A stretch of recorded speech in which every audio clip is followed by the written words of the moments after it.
Nobody wanted the 11-year-old gray cat who'd been at the shelter for 384 days. Too old, they said. Not cute enough, they whispered. One family even laughed when they saw him. But then, a single mom struggling to pay rent did something that left the entire shelter staff speechless. And what happened next? It changed everything. His name was Sterling, a blue-gray British Shorthair with amber eyes that had seen too much rejection. He weighed 14 pounds, moved slow because of arthritis, and had a crooked whisker from a fight he lost years ago. He wasn't a kitten, he wasn't exotic, and for 384 days, he sat in cage number 7 while families walked past him like he was invisible. The shelter tried everything. They put him in the front window. They posted his photos with captions like, "Senior cats make the best companions." They even dropped his adoption fee to 0. Nothing worked. Here's what most people don't know. Senior cats in shelters have less than a 30% adoption rate, and British Shorthairs, they can live to be 20 years old, but people assume they're almost done when they hit double digits. Sterling wasn't almost done. He was just getting started.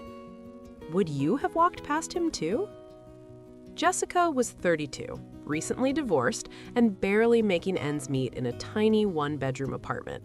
She worked double shifts at the diner, came home to silence, and cried more nights than she'd admit. Her therapist suggested getting a pet, something to care for, she said, something that needs you. So, on a rainy Thursday afternoon, Jessica walked into that shelter expecting to adopt a playful kitten, something energetic, something that would distract her from the loneliness. But when she got to cage number 7, Sterling did something he hadn't done in months. He stood up, walked to the front of the cage, and pressed his gray face against the bars, staring directly into her eyes. "How long has he been here?" Jessica asked. The shelter worker hesitated. 384 days. Why? People want kittens. He's 11. Most folks think that's too old. Jessica knelt down and Sterling pushed his paw through the bars, resting it gently on her hand. No claws, no desperation, just connection. "I'll take him," she said. The shelter worker actually teared up. "You sure? We have younger cats, healthier." "I'm sure."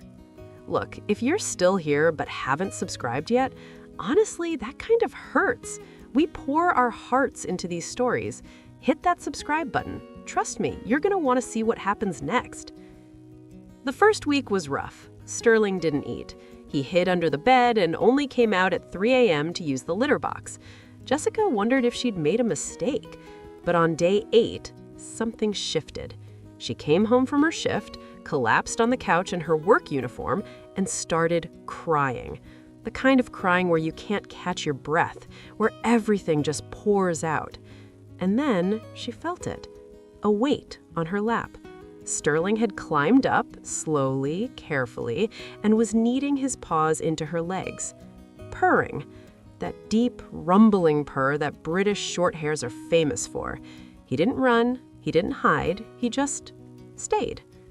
From that night on, Sterling became her anchor. Every morning at 6:15 a.m., he'd sit by her alarm clock and meow once, just once, to wake her up. He'd follow her to the bathroom, wait outside while she showered, then walk her to the door when she left for work.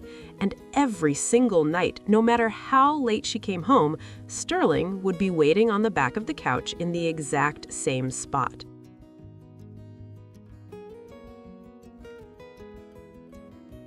Here's something fascinating.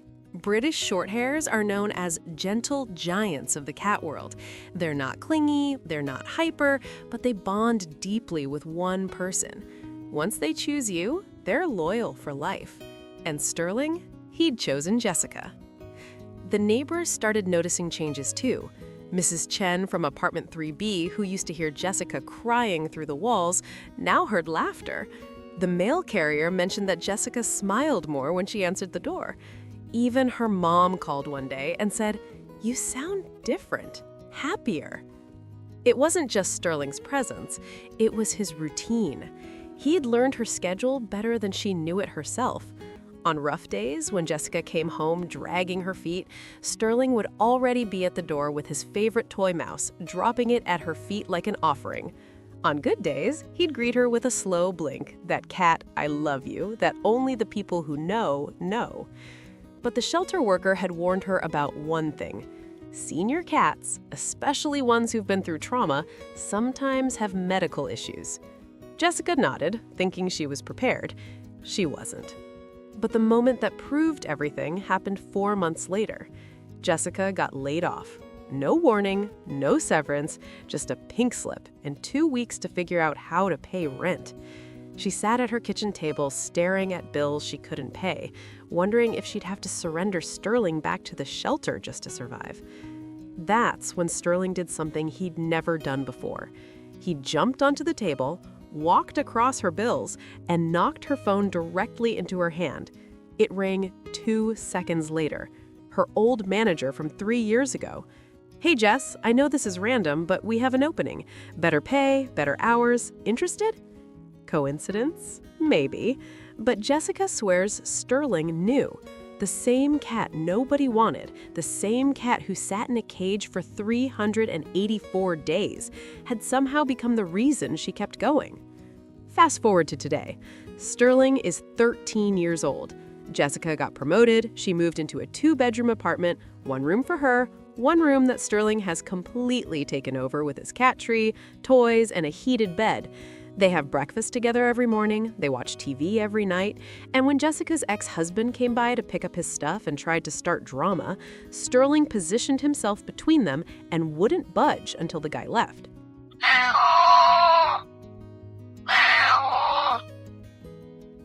The shelter worker who helped Jessica adopt him, she still sends updates asking how Sterling is doing, because in 17 years of working there, she'd never seen a senior cat wait that long.